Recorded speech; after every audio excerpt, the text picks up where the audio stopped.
atau dosa papa mamanya. Enggak.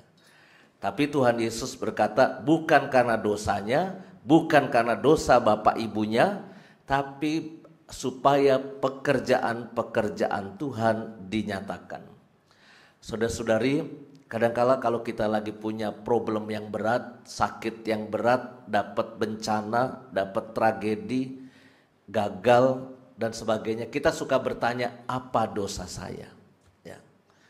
Memang ada sakit derita yang karena efek dari perbuatan kita. Misalnya, kalau terlalu doyan kikil, gulai otak, ya, bebek, ya, Romo Haji kan doyan tuh dia, ya. Kolesterol bisa tinggi, ya. Lalu kita mulai masuk punya penyakit ini, penyakit itu. Kalau kita di jalan kebut-kebutan, lalu tabrakan, ya itu karena kita mungkin efek dari human error kita, ya. Tapi ketika ini buta sejak lahir, lalu kita jangan pernah bertanya ini dosa siapa. Allah kita bukan Allah yang menghukum, ya. Allah kita itu adalah Allah yang mencintai. Karena inilah konsep orang zaman dulu. Penderitaan itu pasti karena Allah ingin menghukum. Ini pasti efek dari dosa yang harus dikasih hukuman oleh Tuhan. Bukan itu, ya. Maka Tuhan Yesus ingin meluruskan konsep manusia pada zaman itu dan mungkin juga zaman sekarang, bahwa kalau kita sedang menghadapi persoalan, mari kita jalani dan kita coba mencari solusi atas itu tanpa terus bertanya, ini Tuhan ingin menghukum saya, ya, bukan itu. Ya. Catatan saya yang kedua adalah orang kalau sudah punya konsep jelek tentang orang lain, apapun yang dilakukan itu pasti salah aja. Kalau sudah punya pemahaman yang jelek tentang orang lain, sehingga kita tidak objektif melihat apa yang dilakukan. Orang Farisi ahli Taurat itu kan sudah berkonsep ini orang sesat. Kenapa melakukan perbuatan pekerjaan pada hari Sabat? Padahal cuma ngaduk-ngaduk tanah kan, sedikit ya.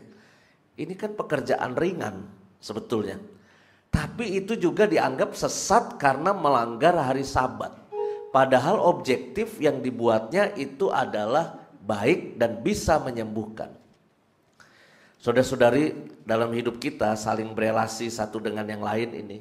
Kadang-kala kan kita suka punya konsep sama orang. Oh, Romo Nofrin tuh baik, ganteng, pinter musik. Pokoknya apa yang dilakukan dia menyenangkan.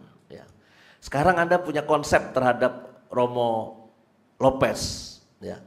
Weh, Romo muda dari Amboina ini benar-benar menghibur. Ya. Suaranya bagus. Pokoknya apapun yang dinyanyikan oleh Romo Lopez pasti bagus. Anda punya konsep terhadap Baba Liong. Oh, Baba Liong itu nyanyi karena nekat. Ya, yang salah itu pasti pemusiknya, bukan Baba Liongnya.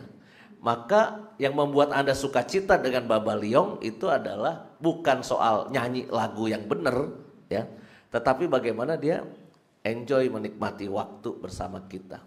Nah, kadangkala ya, saya coba bacain itu di live chat netizen ya. Netizen itu kan ada yang seneng muji. Wih, bagus lu Romo Yus. Aduh, bagus lu Romo Edi. Ada yang memang apapun yang dinyanyikan oleh Romo di opera komedi, itu sebagian besar umat itu adalah memuji. Karena mungkin kasihan, ya. Mau bagaimana lagi ya kan, udah jomblo sendirian, siapa yang muji gitu. Tetapi kan ada juga netizen yang hobinya nyinyir, ya. Hobinya nyinyir tuh ada juga. Karena kadangkala kalau lagi acara di YouTube gitu ya, netizen itu kan mikirnya cuma sampai jempol, sen, nah, nggak difilter dulu nih ke sini nih. Nah, itu kadangkala begitu, pokoknya sen udah. Kadangkala itu menciptakan sesuatu yang nggak enak juga. Kasus bunuh diri di Korea Selatan banyak terjadi karena haters itu nyerang artis-artis ataupun tokoh-tokoh itu dengan kalimat-kalimat yang begitu menyakitkan. Ya. Tenang Bapak Ibu, Romo-Romo OKS nggak bakalan bunuh diri gara-gara live chat. Ya. Itu semua cuma panggung yang kita seneng-seneng aja. Ya. Tapi itu bisa terjadi ya, kita menjadi pribadi yang kalau sudah seneng sama orang, waduh pokoknya memuji. Kalau sudah nggak seneng sama orang, apapun yang dilakukan kita anggap salah. Ya. Maka mari kita belajar menjadi orang yang saya juga tidak percaya positive thinking ya. Kan ada orang negative thinking, positive thinking, ini sama-sama dua yang kadang-kala nggak sesuai objektifnya. Ya, kalau negative thinking tuh sesuatu yang baik dinilai negatif. Kalau positive thinking, sesuatu yang jelek dinilai positif. Ya. Paling baik adalah kita punya sikap yang melihat realitas apa adanya, lalu kita ingin apa adanya itu kita bergerak menuju kebaikan, menuju sesuatu yang menggembirakan bersama, kita bergerak ke sana. Sehingga dunia kita ini semakin hari semakin baik adanya ketimbang diisi dengan hal-hal yang mungkin membuat kita saling menyakiti dan saling melukai. Maka mari kita bersyukur pada hari Minggu Prapaskah yang keempat ini, biarlah kita semakin hari menjadi pribadi yang diselamatkan karena melihat Tuhan sudah bekerja dalam hidup kita. Kita lihat itu, kita renungkan itu dan kita syukuri.